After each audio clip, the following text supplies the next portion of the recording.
إلا أن الأمة العربية وبفضل تضامنها الذي تجلى في قمة بغداد ثم في قمة تونس استطاعت أن تقف بوجه المخططات الاستعمارية وأن تعزل الخط الاستسلامي للنظام المصري وأن توقف انتشار المخطط الأمريكي. ولكن النجاح الذي حققته الأمة العربية بإرادتها الحرة تهدده الآن أوضاع ليست من صنعها بل فرضت عليها من الآخرين.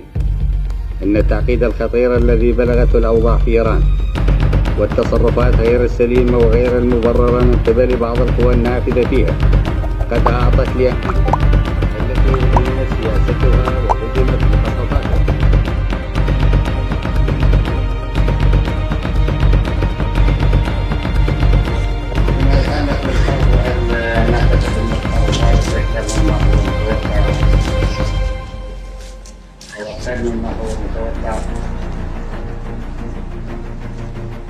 من المؤكد أنتم تبحثون في هذا السؤال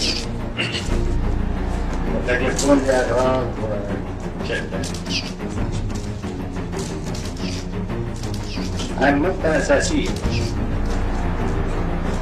هل إن العراق سيحتفظ بانتصاره العسكري إذا ما طال الزمان؟ وهل راح يستطيع أن يحصل على النتائج السياسية اللي تحفظ سيادته وكرامته وتعزز سيادة وكرامة العرب؟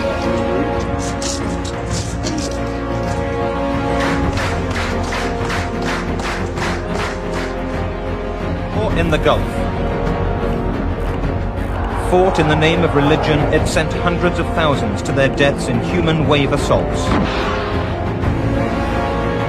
Total war that shocked the world with its use of chemical weapons. A conflict that threatened Western oil interests, dragging in the superpowers to protect them and prevent either side claiming victory. A war without material gain, yet one where Iraq could claim victory and pursue reward by seizing Kuwait, bringing the world to the edge of another conflict.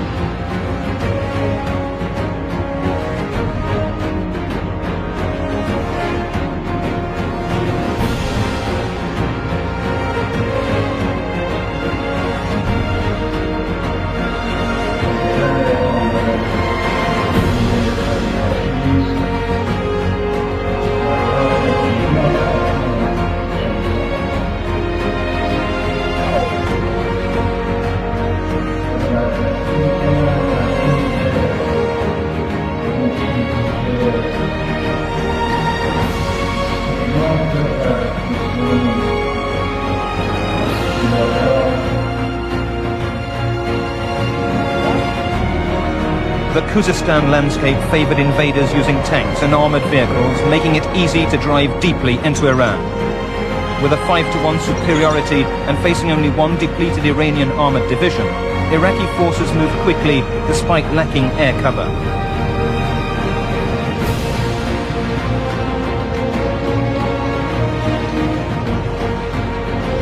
Often using tanks as artillery, they softened up distant targets with heavy barrages as troops moved into more local objectives.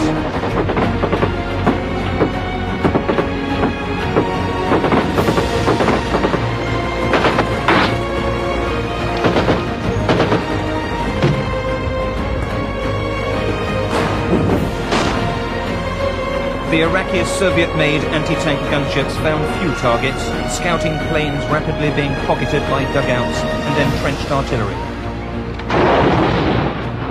The Iraqis had already proved these tactics against Kurdish rebels, but their strategy failed to recognize that defensive armies could also move quickly into position.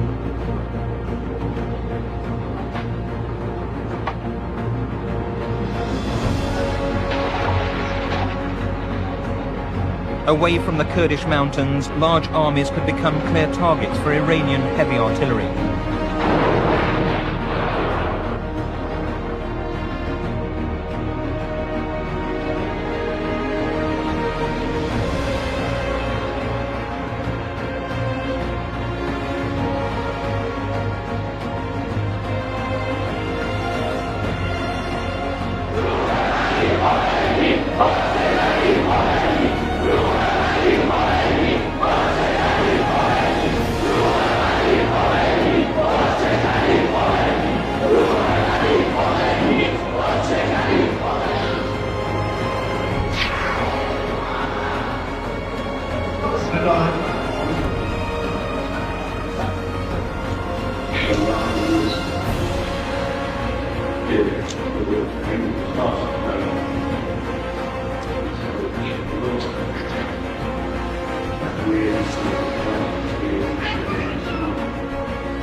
But the raids bring only temporary terror to Baghdad. Otherwise, it seems the city peculiarly content to be at war, at least while its own side is winning. Only the foreigners have fled, thousands of them drawn to Iraq for the money, now deciding that a shooting war is no part of the deal. And then there's the chance to join in the war games, to cake your bus with mud so that a telltale glint from burnished metal doesn't betray your position to Iranian warplanes, even if the nearest you get to the front is a city bus stop. Baghdad seems positively to revel in the war. It's almost as if war is a natural state in the bazaars of Baghdad. Let there be no misunderstanding. We will accept our responsibility for these vessels in the face of threats by Iran or anyone else. If we fail to do so, simply because these ships previously flew the flag of another country, Kuwait, we would abdicate our role as a naval power. And we would open opportunities for the Soviets to move into this choke point of the free world's oil flow. In a word, if we don't do the job, the Soviets will.